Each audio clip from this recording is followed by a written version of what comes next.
Yacía sobre una cama atada con correas, mirando fijamente una bombilla desnuda, las venas inundadas de drogas. Thorazine, o algo peor, más fuerte. Una dosis descomunal. Los tranquilizantes del hospital le golpeaban como una excavadora cuando hacía mucho que no tomaba nada. Polixin, cada vez que se hundía en la inconsciencia, la torturaban las abrazaderas que tenía sobre las caderas, los pechos.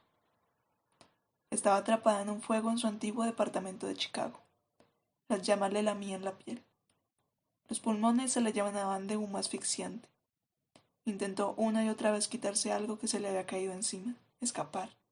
No podía moverse. Le dolía todo el cuerpo, le dolía la cabeza. Geraldo y su carnal Gomina la habían golpeado 2 veces. La primera justo después de que ella le rompiera la nariz a Geraldo, y la segunda de camino a Bellevue en el coche de Geraldo. Le dolía intensamente el costado derecho, y sospechaba que como mínimo tenía un par de costillas rotas. Probablemente Geraldo la había pateado cuando estaba tirada en el suelo. En el coche había vuelto en sí y él se había puesto a darle puñetazos otra vez en la cara, en el pecho, en los brazos. La había golpeado hasta que Dolly le imploró que parara y rompió a llorar y la amenazó con saltar del coche. Cada vez que respiraba era como si le clavaran puñaladas. ¿Cómo podía conseguir que el hospital le hiciera una radiografía para comprobar si tenía una costilla rota? Hasta el momento nadie había escuchado una palabra de lo que había dicho, lo que por supuesto era habitual. Geraldo era tan condenadamente listo. Traerla a Bellevue, por ejemplo, en lugar del Metropolitan en la 96. Bellevue tenía antecedentes suyos. Él les había hecho creer que Connie les había atacado a Dolly y a él en el departamento de Dolly, en Rivington. Geraldo no se iba a arriesgar a que no la ingresaran por loca. El médico ni siquiera la había entrevistado, sino que había hablado exclusivamente con Geraldo, intercambiando solo una o dos palabras con Dolly. Geraldo tenía a Dolly cogida por el codo, con la cara todavía hinchada. Su sobrina había mentido. Dolly la había vendido al Bellevue. ¿Y para qué? ¿Por su propio pellejo ya contaminado? ¿Por la nariz de su preciado chulo? ¿Por la oportunidad de chingar con más clientes? ¿Cómo pudo Dolly estar ahí sentada gimoteando y a sentir cuando el médico le había preguntado si Connie le había hecho eso en la cara? Connie se contorsionó de dolor en la cama, a la que estaba sujeta con el margen justo para poder retorcerse. La habían inmovilizado a la fuerza y la habían chutado enseguida. Vale, había estado gritando. ¿Creían que tenías que estar loca para protestar cuando te encerraban? Sí, así era.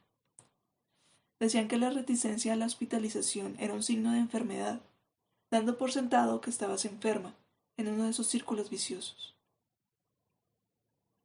La última vez no había luchado. Había venido voluntariamente con la trabajadora social, creyéndose su enfermedad.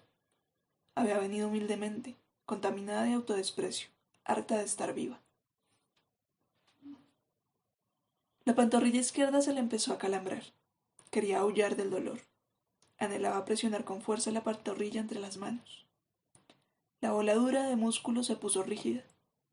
Si chillaba, probablemente no la liberarían nunca de la inmovilización forzada.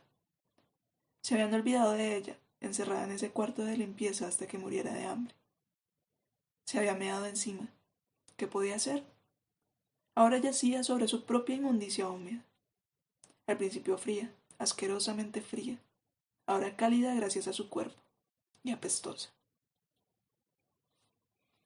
Giró la cabeza, estirando el cuello para ver la rendija de la puerta, amplia y baja, como una boca. Si al menos viera a algún auxiliar de enfermería pasando por ahí, podría hacerle una señal. La espalda le supuraba entre los omoplatos, donde se había quemado con la cocina. Los dos camilleros la habían inmovilizado con esmero. La inyección había entrado en sus venas como plomo fundido. Habían plegado unas sábanas aún calientes de la lavandería. Vuelta a vuelta, a golpe, pliegue. El proceso ya había empezado. La auxiliar de la entrada había sostenido por una esquina su ajada cartera roja de plástico, enmendada con cinta adhesiva, sujetándola como si fuera algo sucio, basura encontrada en la calle. La mujer había desplegado sus frágiles pertenencias sobre el mostrador distraídamente y como si vaciara un cenicero, las había arrojado dentro de un sobre para guardarlas aparte. Su cartera, sus llaves, el arrugado papel marrón en el que había estado calculando su presupuesto de abril, su recibo de alquiler, el bolígrafo con el nombre de la empresa que había encontrado en el metro, su peine negro de plástico, su vieja polvera que tanto adoraba con la figura en relieve de un pavo real que le había regalado Claude por su cumpleaños, seleccionando el aspecto del diseño con sus dedos sensibles, sus pintalabios rojos de la tienda de 5 centavos que solo usaba en las grandes ocasiones, reservándolo para cuando se gastara todo y no tuviera dinero para otro, a menos que Dolly le regalara un pintalabios. Dolly, que la había traicionado, abandonado, vendido como esclava. En el mostrador le habían quitado sus carnes de identidad, el de asistencia social, el del médico, el de la biblioteca. Fotos de Dolly con Nita, de Angelina cuando era un bebé, al cumplir 1 año de la mano de su padre Eddie, a los 2 años con ella, a los 3 cogidas de la mano de Claude con esa sonrisa como una canoa, igual que como dibujaba las bocas.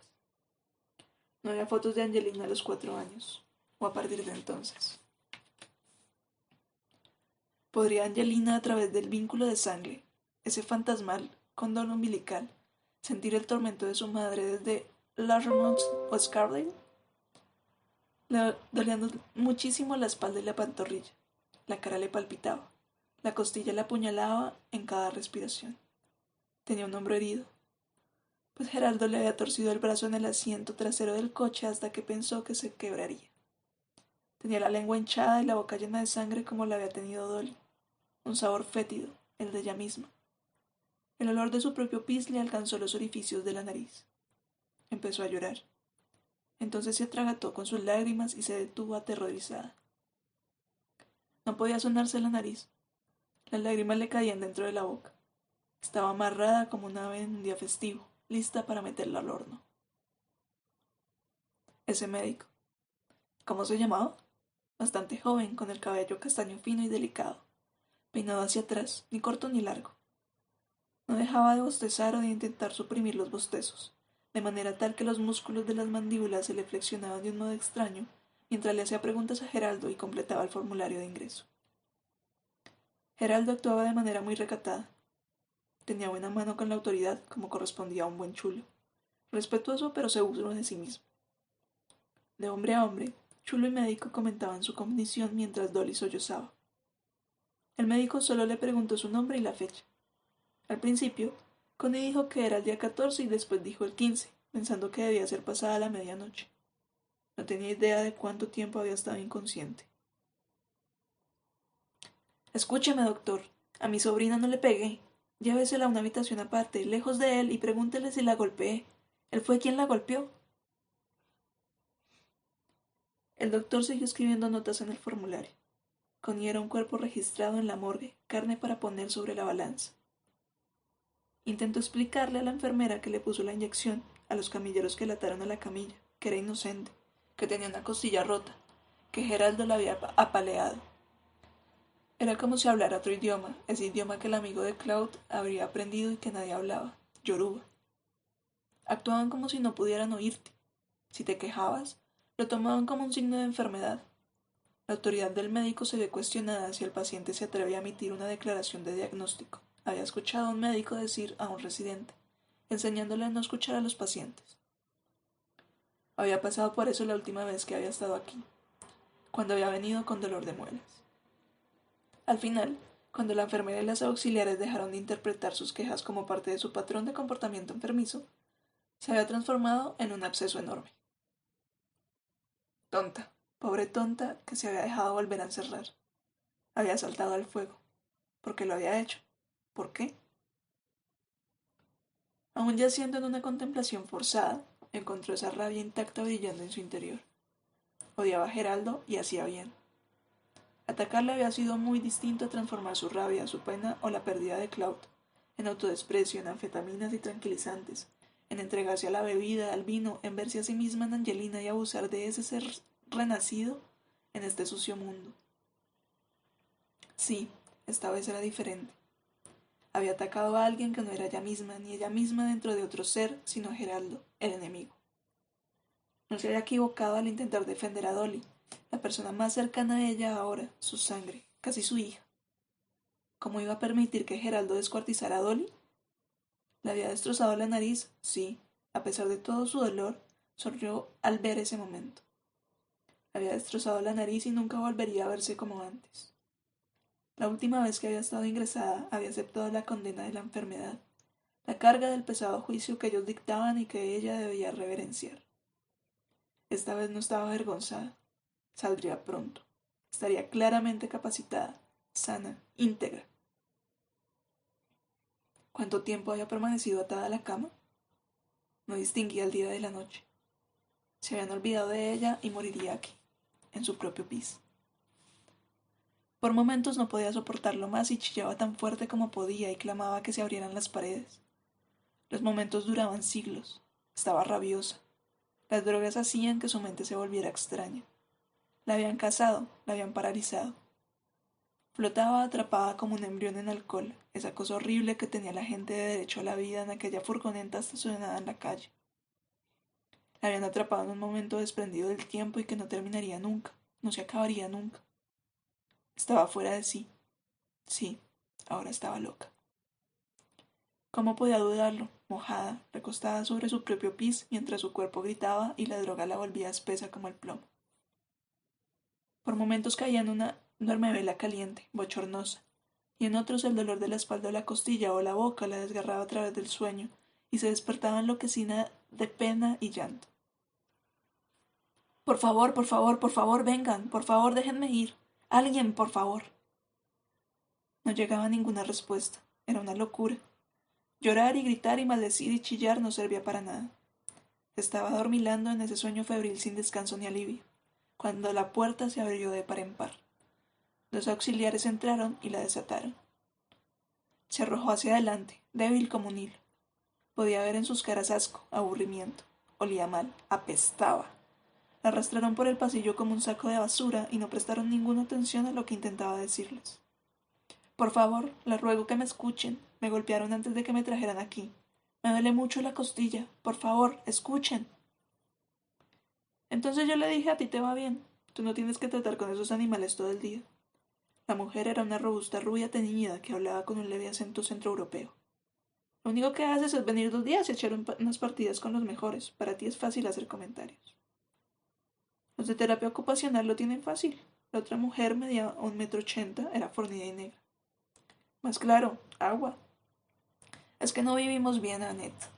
Aquí no somos más que fuerza bruta. Pero Virg me molesta. Es una mosquita muerta. Ya sabes, vive con un hombre con el que no está casada. Vive con él abiertamente en un departamento en Chelsea. La mujer negra tenía la mirada insípida, evasiva.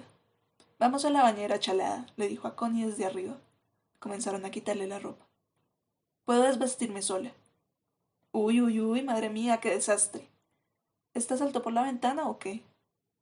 Me golpearon. Un chulo, pero no mío, agregó rápidamente. Estaba golpeando a mi sobrina. Es él quien me trajo aquí. ¿En qué lío te has metido?